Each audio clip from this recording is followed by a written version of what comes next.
Top 5 defensive share जहां पर आपको डेफिनेटली इन्वेस्टमेंट करना है 2023 में बताने वाला हूं आज की इस वीडियो में। साल 2022 के एंड में बहुत सारी ऐसी रिपोर्ट आई, मार्केट में बहुत सारी ऐसी खबर आई जहां पर बहुत सारे लोगों ने प्रेडिक्शन लगाया कि स्टॉक मार्केट में 2023 में बहुत बड़ा क्रैश आएगा। तो स्टॉक मार्केट में इस न्यूज के फैलने के बाद बहुत सारे लोगों ने डिफेंसिव सेक्टर्स में इन्वेस्टमेंट करना शुरू किया और इसकी वजह से डिफेंसिव सेक्टर के शेयर्स की प्राइस काफी तेजी से ग्रो करने लगी थी। वहीं पर बहुत सारे लोगों का ये कंफ्यूजन था कि आखिर कौन से शेयर्स में इन्वेस्टमेंट करना है। तो डेफिनेटली आज की इस वीडियो में आपको इस प्रॉब्लम का सोल्यूशन मिलेगा, क्योंकि आज की इस वीडियो में आपके साथ शेयर करने वाला हूं उन कंपनीज के बारे में, उन डिफेंसिव स्टॉक्स के बारे में जिनके फंडामेंटल्स काफी ज्यादा स्ट्रांग हैं। और तो और अगर मैं पिछले 5 से 10 साल की बात करूं तो इन कंपनीज ने अपने इन्वेस्टर्स को काफी अच्छे रिटर्न दिए हैं। तो आज की जो वीडियो है ये आपके लिए आखिरी वीडियो होने वाली है जहां पर आप डिसाइड करेंगे कि आपको इन्वेस्टमेंट कहां करना है। सो आज का जो वीडियो है ये बहुत ज्यादा इंपॉर्टेंट और इंटरेस्टिंग होने वाला है। तो इस वीडियो को शुरू करने से पहले हमेशा की तरह इस वीडियो को कर देना लाइक, शेयर। इसी के साथ साथ अगर आप इस चैनल पर नए हो तो इस वीडियो को लाइक करो और इस चैनल को सब्सक्राइब करो, क्योंकि स्टॉक मार्केट, इन्वेस्टमेंट और पर्सनल फाइनेंस से जुड़ी बहुत सारी चीजें मैं आपके साथ शेयर करता हूं। तो इस चैनल को सब्सक्राइब करना तो बनता है।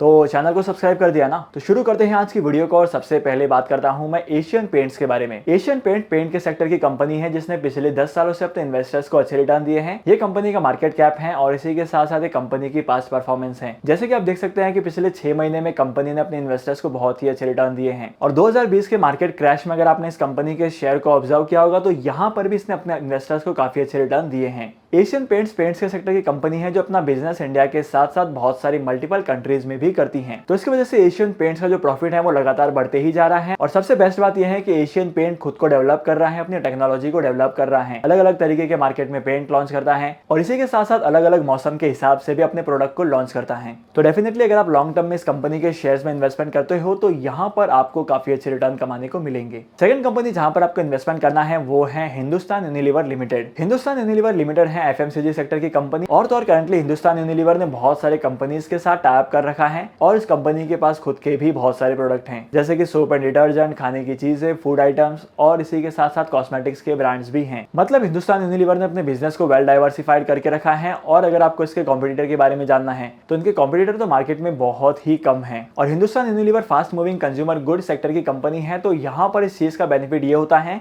कि स्टॉक मार्केट में कितना भी बड़ा क्राइसिस आ जाए और इंडियन इकोनॉमी में कितने भी बड़े फाइनेंशियल क्राइसिस हो जाए, इन कंपनी के प्रोडक्ट की डिमांड कम नहीं पड़ती है, क्योंकि इन कंपनी के प्रोडक्ट्स बहुत सारे ऐसे हैं जो एसेंशियल्स की कैटेगरी में आते हैं। डिटर्जेंट के बिना हमारा काम नहीं चलेगा, फूड आइटम के बिना हमारा काम नहीं चलेगा और इसी के साथ साथ कॉस्मेटिक्स के बिना भी हमारा काम नहीं चलेगा। होप करता हूं कि हिंदुस्तान यूनिलीवर के शेयर्स में इन्वेस्टमेंट करने के लिए इतनी इन्फॉर्मेशन काफी होगी। और अगर आपको डिटेल में जानना है कि हिंदुस्तान यूनिलीवर के शेयर्स की परफॉर्मेंस कैसी है, फंडामेंटल्स क्या कहते हैं, तो मुझे कमेंट सेक्शन में जरूर बताना। इसके ऊपर भी मैं एक डेडिकेटेड वीडियो लेकर आऊंगा। अब हम आगे बढ़ते हैं वीडियो में और बताता हूं मैं तीसरी कंपनी के बारे में। तीसरी कंपनी जहां पर आपको इन्वेस्टमेंट करना चाहिए वो है ICICI बैंक। जी हाँ दोस्तों, यहाँ पर ना बहुत सारे लोग मुझसे कहेंगे कि करंटली बैंक्स के सेक्टर में इन्वेस्टमेंट करना थोड़ा सा रिस्की होगा, क्योंकि यहाँ पर बैंकिंग के शेयर्स की वैल्यू नीचे गिरते जा रही है। और मार्केट में से बहुत सारे बैंक्स के शेयर्स भी हैं जिन्होंने अभी तक अपने 52 वीक लो को नहीं तोड़ा है। और मार्केट में बहुत सारे ऐसे शेयर्स भी हैं जिन्होंने अपने 52 वीक हाई के वैल्यू को भी टच नहीं किया है। लेकिन यहाँ पर इंपॉर्टेंट बात समझने वाली यह है कि पहले जो है ICICI बैंक सिर्फ कॉर्पोरेट बैंकिंग के सेक्टर में था, लेकिन हाल ही में पिछले 1-2 सालों से कंपनी ने रिटेल सेगमेंट में भी अपने बिजनेस को एक्सपांड किया है और यहाँ पर रिटेल आउटलेट के कस्टमर भी बहुत ज्यादा हैं। तो ICICI बैंक ने अपने बिजनेस को टोटली शिफ्ट कर दिया है और इसकी वजह से इसे बहुत ज्यादा प्रॉफिट होगा। और अगर आप पिछले 1 साल का ग्राफ उठाकर देखेंगे तो यहाँ पर ICICI बैंक के शेयर्स में काफी अच्छे रिटर्न देखने को मिले हैं। करंटली ICICI बैंक का मार्केट कैपिटलाइजेशन है ये, और आप यहाँ पर इन्वेस्टमेंट डेफिनेटली कर सकते हैं। फोर्थ कंपनी जहां पर आप इन्वेस्टमेंट कर सकते हैं ITC। पिछले 1 साल में ITC ने अपने इन्वेस्टर्स को काफी अच्छे रिटर्न दिए हैं। 200 रुपीज से करंटली पहुंच चुका है 350 के आसपास। और अगर आप ITC के पोर्टफोलियो को देखेंगे तो ITC ने अपने पोर्टफोलियो को काफी ज्यादा एक्सपांड करके रखा है। ITC एक सिगरेट मैन्युफैक्चरिंग कंपनी है और इसी के साथ साथ ITC बहुत सारे प्रोडक्ट को बनाती है, जिसमें से डेली रिक्वायरमेंट के प्रोडक्ट होते हैं। आशीर्वाद आटा है, बिस्किट्स हैं, सनफीस्ट के, पीपी मैगी है, इसके अलावा बहुत सारी चीजें हैं जो ये कंपनी मैन्युफैक्चर करती हैं। और अगर इंडिया के सबसे ज्यादा वीट प्रोडक्शन और सप्लाई की बात की जाए तो सबसे पहले नाम आता है ITC का। और जब रशिया और यूक्रेन के बीच में कॉन्फ्लिक्ट हो रहा था तब यहाँ पर सबसे ज्यादा इनकम हुई थी ITC को। तो ITC ने पिछले 1 साल या 1 से 1.5 साल में जितनी दौड़ लगाई है उससे ज्यादा दौड़ लगा सकता है आने वाले टाइम पीरियड में,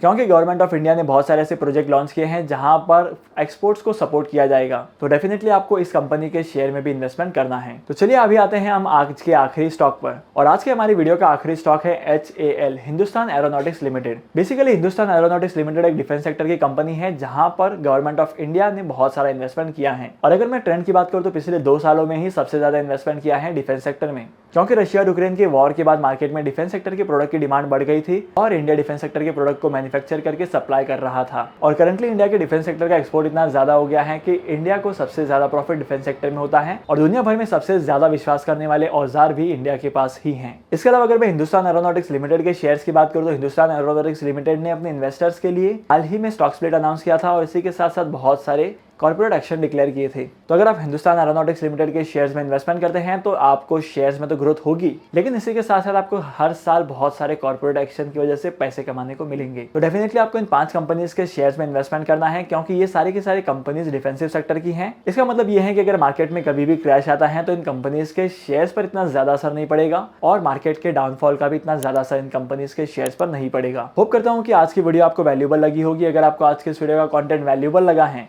तो इस वीडियो को लाइक करना, शेयर करना। इसी के साथ साथ मैं आपको मिलूंगा अगली वीडियो में नए टॉपिक के साथ, एक इंटरेस्टिंग टॉपिक के साथ। तब तक के लिए signing off, happy investing and good bye.